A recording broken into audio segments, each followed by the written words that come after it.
Bom, a aula de hoje será sobre a Terra, uma esfera em movimento no espaço.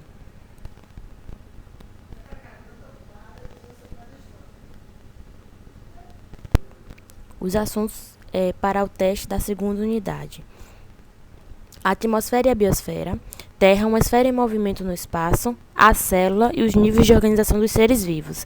Esses serão os assuntos que irão cair no nosso teste da segunda unidade.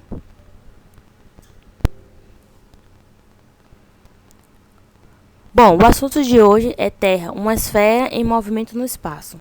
Hoje, depois de várias expedições ao espaço e imagens captadas por ondas e satélites artificiais, não temos dúvida da forma da Terra. Ela se assemelha a uma esfera. No entanto, é interessante pensar que bem antes da obtenção de tais imagens, diferentes estudiosos já haviam afirmado isso com base em diversas evidências. Em ciência, é recomendado falar em evidências em vez de prova. A ciência ela deve sempre estar aberta para a possibilidade de, no futuro, aparecer uma nova evidência que vai contra o que se pensava. Mas isso quer dizer, então, que podemos estar errados sobre o formato da Terra? Lógico que não, porque já temos evidências suficientes para considerar esse dado como um fato, tá?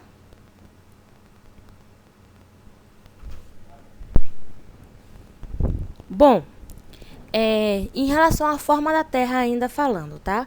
É possível que você já tenha visto, imagens e lido a respeito do planeta Terra na internet. Essa é uma fonte importante de conhecimento e pesquisa. Mas nem tudo que circula na internet é verdade, tá? Por isso que é preciso tomar cuidado com certas informações, principalmente quando elas não vêm de fontes confiáveis. Como já dissemos nos capítulos, nos slides anteriores, sempre que é possível, busque informações em sites de universidade ou outros centros de pesquisa, por exemplo, tá?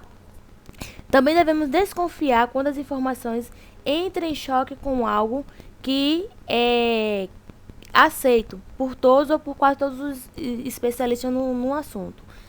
É possível encontrar páginas e grupos de discussão na internet que defende, por exemplo, que a Terra é plana e não esférica. Essa ideia, porém, vai totalmente contra o conhecimento construído pelos cientistas até os dias de hoje.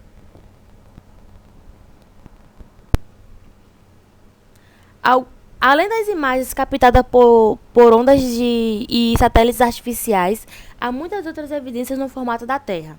Bom, os registros históricos mais antigos que falam sobre a Terra ser redonda são cerca de 600 anos antes de Cristo e foram escritos pelos gregos Pitágoras no século 6 antes de Cristo e Platão já acreditava que o planeta era esférico, tá? Aristóteles argumentava que viajantes que seguiam para o sul viam estrelas diferentes aparecer sobre o horizonte, tá?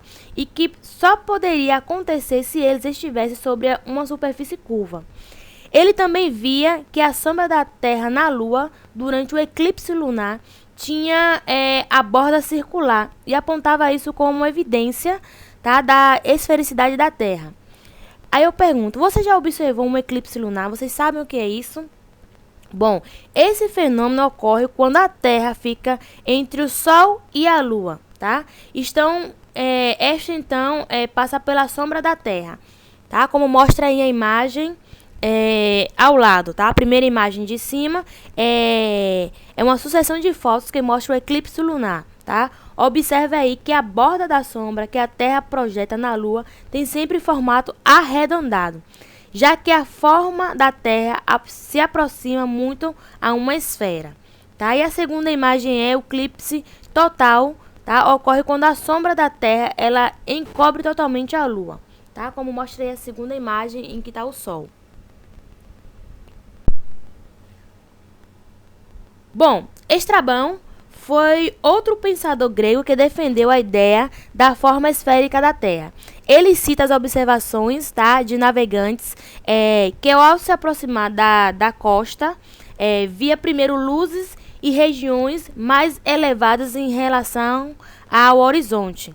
tá? Como mostra aí a figura, a curvatura da superfície limita a nossa visão além do horizonte, tá? É isso que essa imagem está querendo dizer. O mesmo pode ser constatado observando com um binóculo um navio que se afasta da costa, tá? Percebemos que o casco desaparece no horizonte antes da chaminé do mastro ou de outras partes mais altas. Se a Terra fosse plana, com essa distância deveríamos ver, né, o barco inteiro ficando cada vez menor, mas sempre acima do horizonte. A possibilidade de dar a volta ao mundo seguindo sempre a mesma direção, oeste, por exemplo, foi uma evidência de que a Terra é esférica. Em 1519, a expedição liderada pelo navegante português Fernão de Magalhães partiu da Espanha, né, cruzou os oceanos Atlântico e Pacífico e chegou até a costa oriental da Ásia. A expedição seguiu pelo Oceano Índico, voltou ao Oceano Atlântico e então retornou ao local da partida. Foi a primeira viagem em torno da Terra de que temos registro, tá? Em 1924 ocorreu a primeira viagem ao redor da Terra, feita pelo mar. Uma esquadrilha de 4 aviões de exército estadunidense viajou durante 177 dias e percorreu 44.342 quilômetros, tá? Nos anos de 1940, começaram a surgir as primeiras imagens da Terra vista do espaço, obtidas a partir de foguetes não tripulados. E nessas fotografias já era possível ver a curvatura da Terra. Na década de 1960, com a chamada corrida espacial, houve o desenvolvimento de novas tecnologias que foram capazes de levar o ser humano ao espaço.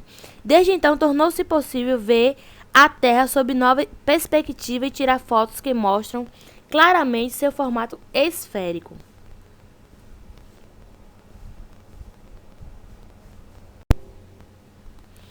Bom, sobre o movimento da Terra. O planeta Terra apresenta movimentos que podem ser percebidos ao longo do ano e ao longo do dia, tá? Mas como vocês podem perceber esses movimentos? Bom, uma das possibilidades seria observar as variações sobre a sombra de um gnomo ao longo do dia e ao longo do ano. O gnomo é possivelmente um instrumento astronômico mais antigo construído pelo ser humano e é, entre outras coisas, usado para indicar as horas do dia. O gnomo mais simples consiste em uma vareta fircada no chão plano, em um lugar onde bate o sol, como mostra aí a figura abaixo. Observando a sombra do gnomo, é possível acompanhar o movimento aparentemente do Sol, sem olhar diretamente para ele. Também se pode fazer marcações em diferentes horários do dia e em diferentes épocas do ano.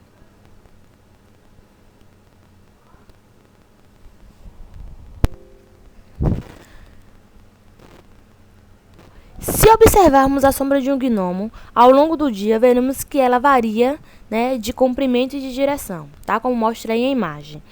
Ao observarmos as sombras de árvores, de postes, de prédios, também percebemos que eles variam de comprimento e de direção. Bom, a sombra é bem longa ao amanhecer e no final da tarde e é menor próximo ao meio-dia. O tamanho da sombra depende então da hora do dia em que a observação ela será feita. Aí eu pergunto a vocês, por que isso acontece? Bom, vemos o Sol nascer no horizonte, tá? No horizonte leste. Eleva-se no céu e se desloca para o horizonte oeste, não é isso? A variação da sombra do gnomo ao longo do dia é explicada por esse movimento diário, aparentemente, do Sol no céu. Quanto mais baixo estiver o Sol em relação ao horizonte, maior será a sombra do gnomo. E quanto mais alta, menor será a sombra. Dizemos que esse movimento diário, tá, do Sol no céu é aparente porque é a Terra que está se movendo em relação ao Sol. Mas como nós fazemos observação a partir da Terra, temos a impressão de que o Sol é que se move, tá, e não a Terra. Bom, para visualizar o que está acontecendo,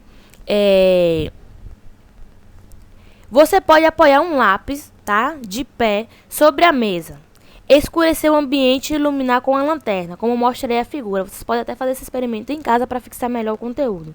Bom, inicialmente você vai colocar a lanterna em posição horizontal sobre a mesa, apontando para o lápis. E então observar a sombra formada, tá? Que é a número 1 ali, a menina que está de camiseta de bolinha.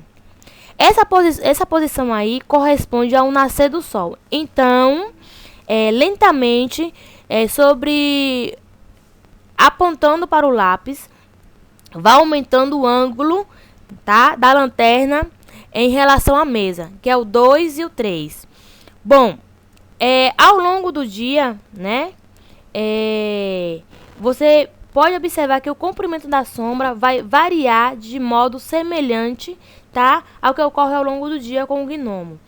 Ela será bem longa na posição 1, um pouco menor na posição 2 e bem menor na posição 3, que é semelhante à posição do Sol ao meio-dia, tá? Então, a Terra ela gira em torno de um eixo imaginário realizado em um movimento chamado de rotação, tá? A gente vai compreender sobre isso mais adiante. Com esse movimento de rotação, vamos compreender o que acontece com a sombra do gnomo em função da rotação da Terra, certo? Bom, agora observe aí a figura abaixo, tá? Uma face da superfície da Terra está voltada para o Sol. Nessa parte iluminada é dia. A outra metade não está voltada para o Sol. Nessa região do planeta é noite. A rotação da Terra, ela explica assim a sucessão de dias e noites, tá? Como mostra aí na imagem. Bom, a variação, tá? Com o passar de horas, da direção e do comprimento da sombra de um gnomo também está relacionada com a rotação do planeta, como mostra aí a imagem. A partir do nascer do Sol, amanhecer, conforme a Terra gira, a sombra do gnomo vai diminuindo.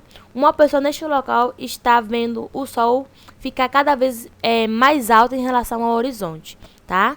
No número 2 aí, na segunda imagem, neste momento a sombra do gnomo é menor possível do dia, tá? E a partir deste ponto, até o entardecer, a sombra vai aumentando gradativamente.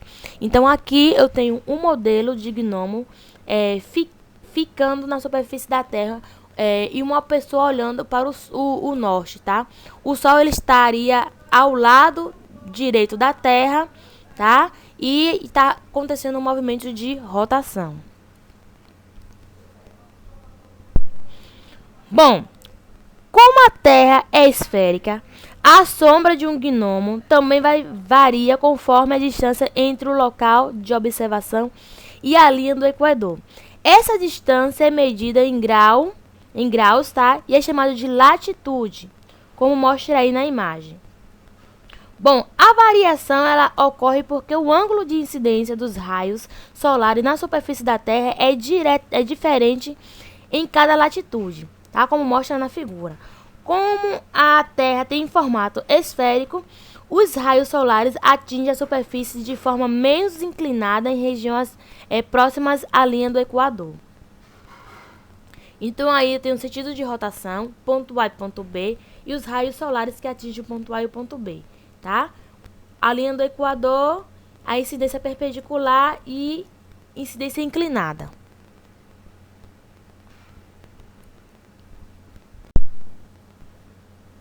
Bom, o movimento de translação da Terra. Além de girar em torno do próprio eixo, a Terra também percorre uma órbita em torno do Sol. É um movimento chamado de translação. Para dar uma volta em torno do Sol, a Terra leva cerca de 1 ano, tá? Aí a gente tem uma sequência de trajetória da Terra ao redor do Sol e a estação do ano nos hemisférios norte e sul, tá? Repare que a Terra ela não está nos quadros de posição ao mesmo tempo. Essa é apenas uma das representações para você entender melhor, tá? Note que o eixo da rotação da Terra é inclinado em relação ao plano da sua órbita em torno do Sol, tá? Quais são as consequências disso? Vocês saberiam me responder? Por causa dessa inclinação, cerca de 23,5 graus, cada hemisfério do globo terrestre fica alternadamente mais exposto ao Sol durante uma parte do ano, tá? Recebendo uma quantidade maior de luz e calor, tá? Quando o Polo Sul está inclinado para o Sol, o hemisfério sul é atingido mais diretamente pelos raios solares do que o hemisfério norte. Por isso, nessa situação, é verão no hemisfério sul, que recebe mais luz e calor, que no hemisfério norte, que é inverno. Perceba também que há duas posições na órbita, tá? Terrestre, em que ambos os hemisférios são iluminados da mesma forma pelos raios do Sol. Em um dos hemisférios será outono, tá? Era verão, estava quente e a temperatura média começava a diminuir. Enquanto isso, no outro hemisfério será primavera. Era inverno, estava frio e a temperatura média começa a aumentar. Nos lugares próximos à linha do Equador, não há grande diferença do ângulo de incidência dos raios solares ao longo da órbita da Terra, tá? Bom, repetindo, nos lugares próximos à linha do Equador não há grande diferença do ângulo de incidência dos raios solares, tá? Ao longo da órbita da Terra, mas para latitudes mais distantes do Equador, a sombra do gnomo varia bastante de acordo com a estação do ano em que ela é medida. É mais comprida no inverno e mais curta no verão, como mostra aí na imagem, tá?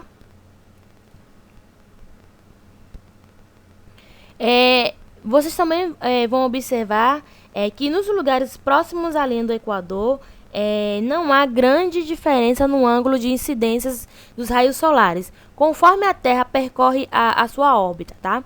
Por isso, nessas regiões não ocorrem grandes variações climáticas ou na duração dos dias ao longo do ano. No Brasil, as diferentes estações do ano são percebidas com maior contrastes nas regiões sul e sudeste.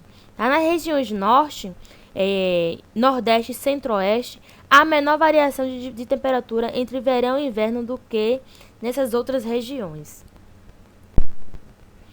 Então, aqui agora a gente vai ter uma sequência de exercícios com questões abertas para vocês compreenderem melhor essa questão da rotação da Terra, tá? A Terra em movimento.